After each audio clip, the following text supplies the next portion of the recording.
जगन्नाथ हर हर शंभो।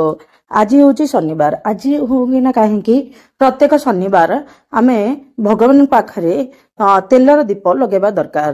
खास करी आमे प्रभु हनुमान पाखरे नले महाराज शनिश्चर पाखरे धर्मराज शनिश्चर पाखरे लगेले बहुत भल होता है बोली विश्वास अच्छी। चलतु एबे जानिबा शनिवार दिन केउ तेलरे दीप लगेले केउ फल प्राप्ति होता है। साधारण भावरे आमे जानिछु केवल मंदिर रे ही भगवान को निकटरे तेल दीप अर्पण करा जाय थाए, किंतु मान्यता अनुसार प्रत्येक दिन घरे तेल दीप देवा शुभ होता है।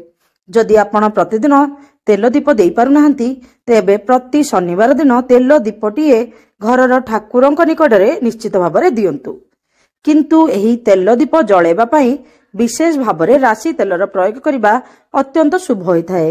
यह घरर नकारात्मक शक्ति को दूरे थाए। यह छड़ा घरे सुख समृद्धि मध्य बास होता है।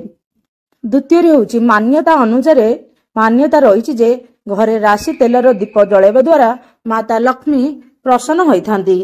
तेणु नियमित राशि तेलर दीप निहाती पूजा करने समय ठाकुरंक निकटरे अर्पण करंतु। जदि शनिदेव 7.5 प्रकोपरु मुक्ति पाइबाकु चाहुचंदी तेबे प्रतिदिन घरर ठाकुर घरे राशि तेलर दीप जळेबा द्वारा आपणक 7.5 प्रकोपरु मुक्ति मिली थाए।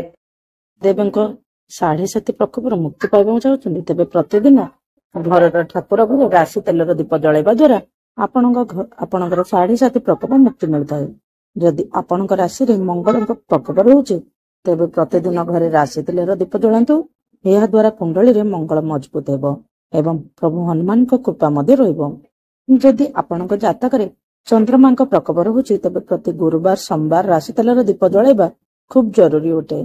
नचेत घरे नकारात्मक ऊर्जा बास करिथाए ओ परिवार सदस्य ऊपर खराब प्रभाव पकाइथाए।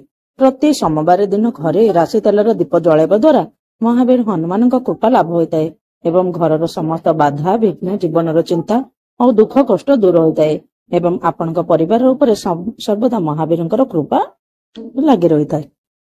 यह छड़ा आपण जदि प्रत्येक शनिवार सब भिकारी मानू नले जी दरकार हलदिया रंगर मिठा किंबा खाद्य दान करेंगे ताहले बहुत भल हम। नथिबो को गछ मूल गुड़ रखिदेले बहुत भल हम कि अस्वस्थ गछ मूल पानी देबे रखिदेबे।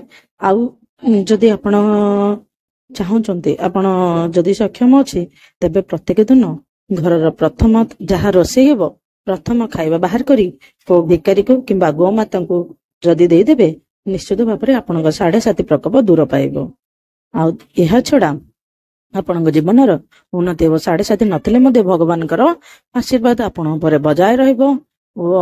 यह छड़ा आपण कौन करिवे आपण सब बेले दया भाव रखिपारे केबे भी काहाको पैसा देबे नाही ता बदल रे सेमानकर जहा दरकार अछि जिंस से जिनिस जदि देबे निश्चित भाव में आपणकर उन्नति हेबो। जदि जार औषध किणवार नाही पैसा नाही आपण ताको औषध किणे देबे ताको पैसा देबे नाही।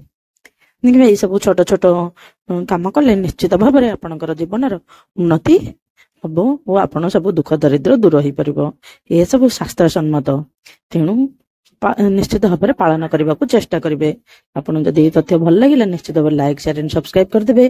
कमेंट रे जय श्री जगन्नाथ कहदेवे और आपण सांग साथी जो माने कर दरकार अच्छे से भिडियोटी निश्चित भाव में शेयर करदे। देखिए जीवनर समस्त समस्या से मध्य दूर हो। दुनिया समस्त मंगल हो। जय श्री जगन्नाथ हर हर शंभु।